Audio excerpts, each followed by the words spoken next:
साथियों नमस्कार। इस वीक यूएस में बहुत बहुत हार्दिक स्वागत और अभिनंदन करता हूं। साथियों, आपके प्रश्न के आधार पर श्रृंखला जो लगातार जारी है उसके क्रम में वीडियो में आपके सामने प्रस्तुत कर रहा हूं। यह प्रश्न कई लोगों के द्वारा पूछा गया है, लगातार पूछा जा रहा है। इसका जवाब मैं पहले भी दे चुका हूँ, फिर से इसको देने का प्रयास करता हूँ, समझने का समझाने का मैं प्रयास करता हूँ। आइए देखते हैं।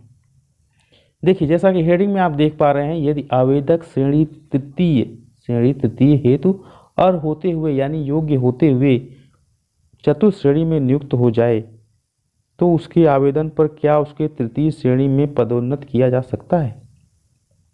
कह रहे हैं कि कोई व्यक्ति हैं जो आश्रित भर्ती, अनुकंपा भर्ती के आधार पर उन नियुक्त होने के लिए उनकी योग्यता तृतीय श्रेणी में थी यानी क्लर्क लेवल पे, लेकिन उन्हें उसके निचले स्तर चतुर्थ श्रेणी में चपरासी के पद पर प्यून के स्तर पर नियुक्त कर दिया जाता है।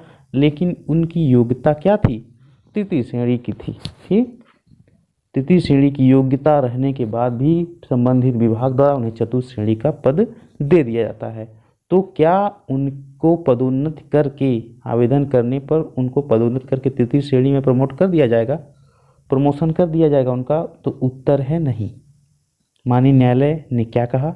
एक बार पद स्वीकार कर लेने पर उस पर पुनर्विचार नहीं हो सकता। हाँ, यदि भविष्य में पद रिक्त होने और उसकी 5 वर्ष की सेवावधि होने पर सामान्य सेवकों की भांति पदोन्नत किया जा सकता है। जवाब है कि उनके उस अमुक व्यक्ति के द्वारा आवेदन करने से उनका प्रमोशन चतुर्थ श्रेणी से तृतीय श्रेणी में नहीं किया जा सकता है। नियमानुसार उनकी अवधि पूरा होने के बाद उनको सामान्य सेवकों, जो सीधी भर्ती के लोग होते हैं, उनको जिस तरह से प्रमोशन मिलता है उसी प्रकार से उनको प्रमोशन दिया जा सकता है, मृतक आश्रित के रूप में नहीं। बिहार राज्य बनाम संसुजहा 1996 के मामले में माननीय न्यायालय ने क्या कहा कि मृत सरकारी सेवक के आश्रित यद्यपि अपनी योग्यता अनुसार पद पर नियुक्ति का अधिकार रखते हैं।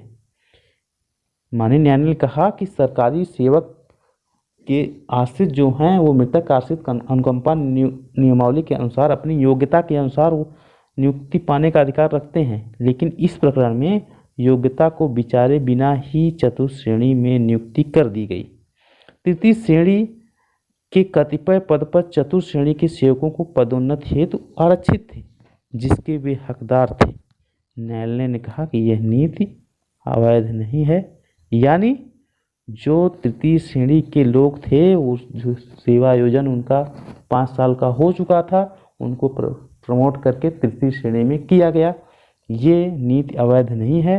आवेदन कर जो मृतक आश्रित नियमावली या मृतक आश्रित नियुक्ति के आधार पर जिन्होंने अभी नियुक्ति पाई है चतुर्थ श्रेणी में, उनको आवेदन करने के आधार पर चतुर्थ श्रेणी का पद नहीं दिया जा सकता। ठीक है साथियों, उम्मीद है ये जवाब आपको संतोषजनक लगा होगा, आपके लिए उपयोगी लगा होगा। मिलते हैं अगले वीडियो में, तब तक के नमस्कार साथियों। ऐसे ही जवाब और प्रश्न आप हमें भेजते रहिए।